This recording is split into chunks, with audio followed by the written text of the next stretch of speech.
In this video, we're going to learn a super cool effect in PowerPoint that you didn't know was possible before. What we're going to do is we're going to add our image to the slide here, and then we're also going to add a really nice gradient to it. So what I've done is I've created a pack of gradient textures that have custom gradients that you can't achieve in PowerPoint, also with this texture effect. So I think that looks really cool. So we're going to work with this. What we're going to do now is we're going to select our image, right click, edit picture, that's the new feature, and then we're going to change or remove the background. Remove background, and we're going to take it out entirely with AI. So a lot better than what it used to be. You can already see it here. And now let's save it. So this is going to add the transparent background to the slide. So that is exactly what we want. Now what we're going to do is we're going to select those both images, Ctrl X, Ctrl V, and now we're going to paste as picture. So now we have this as a picture on our slide.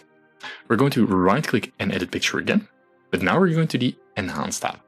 We're going to Effects, and now let's do a glass effect. I'm going to change the style to Read It, and then I'm going to sort of blur it a little bit to the side. And if you really want to master PowerPoint on a professional level, I have an entire program available that you can find via the link in the description below. Then I'm going to save the picture, and this sort of gives a really cool effect where the person is standing behind that glass. And now we're going to add our name to the slide, job title, and a description, and just look at how cool this slide is. And this is a really nice effect that you don't see every day in PowerPoint and doesn't have to take so long. So thanks a lot for watching. If you really want to master PowerPoint on a professional level, I have an entire program available that you can find via the link in the description below. Thanks for watching and see you in the next video.